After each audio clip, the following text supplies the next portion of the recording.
140 करोड़ देशवासी मेरे परिवारजन। अब नरेंद्र मोदी तमिल, बांग्ला और पंजाबी भी चुनावी रण में एआई की entry. Social media platform x पर पीएम मोदी के अलग अलग वेरीफाइड अकाउंट बनाए गए। इनमें नरेंद्र मोदी तमिल, नरेंद्र मोदी बांग्ला, नरेंद्र मोदी ओडिया, नरेंद्र मोदी पंजाबी, नरेंद्र मोदी कन्नड़, नरेंद्र मोदी तेलुगु, नरेंद्र मोदी मराठी और नरेंद्र मोदी मलयालम नाम रखा। इन एक्स हैंडलों पर उन राज्यों से संबंधित प्रधानमंत्री के कार्यक्रम व संबोधनों को अपलोड किया गया।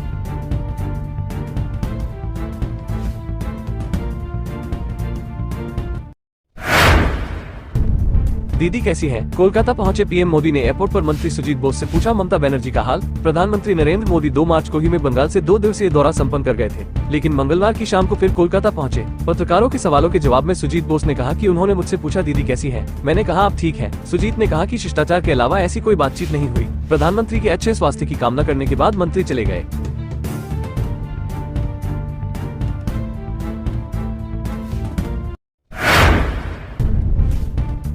मुख्यमंत्री योगी आदित्यनाथ सरकार का बहुप्रतीक्षित मंत्रिमंडल विस्तार आखिरकार मंगलवार शाम हो गया।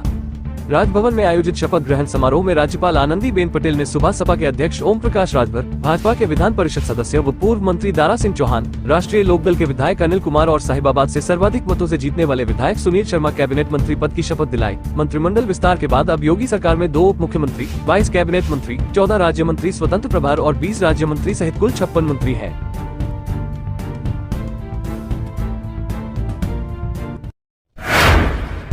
लोकसभा चुनाव के पहले सपा पार्टी छोड़कर जाने वाले नेताओं को मनाने में जुट गई। इसी कड़ी में अखिलेश यादव ने सलीम शेरवानी से मुलाकात की। सपा के महासचिव पद से इस्तीफा देने वाले पूर्व सांसद सलीम शेरवानी ने राष्ट्रीय अध्यक्ष अखिलेश यादव से मुलाकात की, लेकिन बातचीत बेनतीजा रही। वहीं एक के बाद पदाधिकारियों के साथ छोड़ने से यह साफ हो गया है कि अपनों को थामने की सपा की रणनीति कारगर साबित नहीं हो रही है।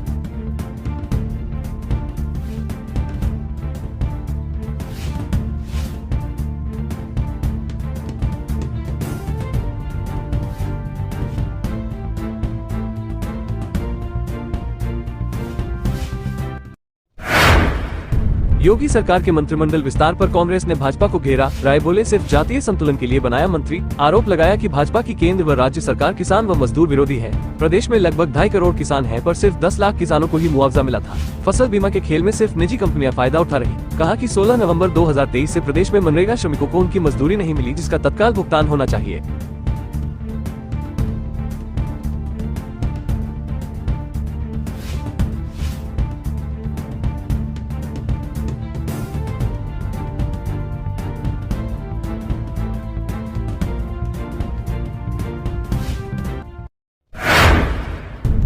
तेलंगाना में केसीआर को मिला हाथी का साथ, मायावती ने मिलाया बीआरएस से हाथ। लोकसभा चुनाव में उत्तर प्रदेश में भाजपा और कांग्रेस सपा से समान दूरी बनाकर चल रही मायावती ने तेलंगाना में पूर्व मुख्यमंत्री केसीआर की पार्टी बीआरएस से हाथ मिला लिया।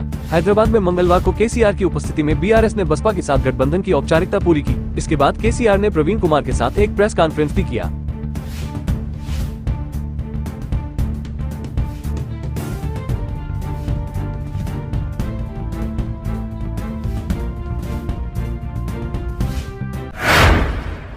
महाराष्ट्र के दोनों गठबंधनों में सीटों के लिए खींचतान। एमवीए के बाद महायुति में सीट शेयरिंग पर पेंच। आगामी लोकसभा चुनाव में दोनों बड़े गठबंधन सत्तारूढ़ महायुति एवं महाविकास आघाड़ी के घटक दलों में अधिकतम सीटें पाने की खींचतान जारी है। महायुति में यह मसला 2 दिन के महाराष्ट्र दौरे पर आए केंद्रीय गृह मंत्री अमित शाह सुलझाने वाले हैं, तो एमवीए में शिवसेना के नेता उद्धव ठाकरे ने आज राकांपा संस्थापक शरद पवार के घर जाकर इस मुद्दे पर करीब 1.5 घंटे बैठक की।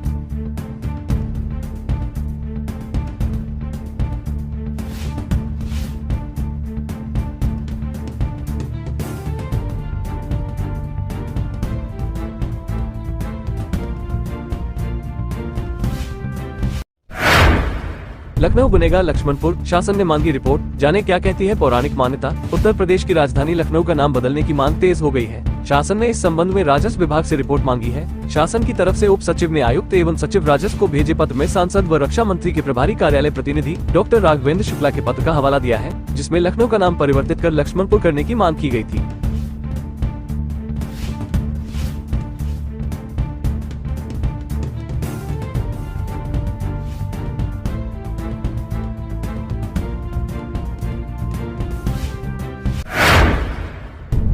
हरियाणा में भी पेशाब कांड, श्रमिक को बेरहमी से पीटकर किया अधमरा, फिर मुंह पर किया पेशाब, छोटी सी गलती की घिनौनी सजा। काम सही से न करने की ऐसी सजा के बारे में शायद ही आपने कभी सुना होगा। करनाल में एक श्रमिक के साथ घिनौनी हरकत करने का मामला सामने आया। रेत माइनिंग के कारोबार से जुड़े कुछ व्यक्तियों ने एक श्रमिक पर काम न करने का आरोप लगाते हुए न केवल उसके साथ मारपीट की बल्कि उसके मुंह पर पेशाब तक कर दिया।